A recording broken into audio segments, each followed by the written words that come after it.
I've seen the contrast. So I have a question for you, Norman, because I know we're not final thoughts. I'm so sorry. I know you have to go, Miss Black Hollywood, but it's okay. For a young lady who's out walking the street, let's say she's walking herself to school, you don't think she should know how to protect herself? What? Why isn't her From dad walking her to school? Well, most parents aren't walking their kids to school, mom or dad. They're either going to get on the bus or they're gonna walk around the corner to their friend's house.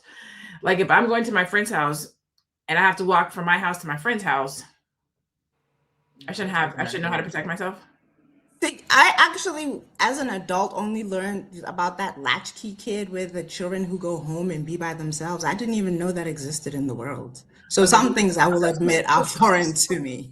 No, so that But makes I sense. will answer your question. Because the comment, it comes across, so I think it's a cultural thing. Because as a young person, as a lady, you need to know how to protect yourself, because everywhere you go, your protector will not be with you. Going from the grocery And store part of, to your yes, I car, agree. you And need to know part how to of protect yourself. protecting her is teaching her how to understand what we call stranger danger. And we do this for our little girls, but little boys too. Don't talk to strangers. Don't take candy from the guy in the van and all that kind of stuff. But those are in-betweeners. Those are in between. When I'm not here, here's how you protect yourself. Not Okay, all so day, so you every do day, all your life. so a person Yeah. does need to know how to protect themselves. That's what I was getting at. But you As should an have a interim, yeah. As an interim, absolutely. But like right now, for example, when the sun goes down, I'm never alone at home. I'm never ever. I'm never alone in a dark after dark by myself. It's like, because again, I'm a woman. It's not safe. We've heard of stories of women being in a house by themselves and getting attacked by usually a predator who's aware of the fact that she's by herself. So we don't do that. A lot of times, if I have to go somewhere at night, either my brother, my husband, or whoever will drop me off and pick me up. Again, that's all about safety, safety.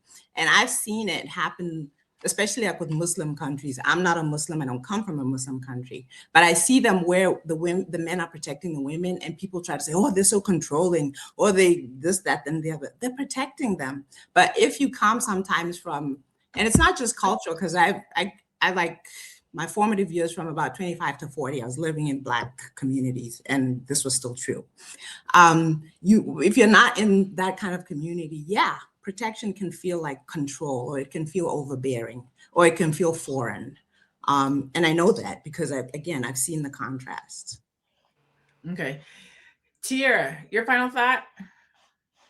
Yeah, it's interesting because I think for a second it felt like we were talking about two different things, but I understand just the umbrella of protection. But what I'll say is this, I think in American culture we're taught to date up and not to date down, and women are given all of these narratives about how to survive or how to marry well or how to protect themselves, and I don't know if that information is always right.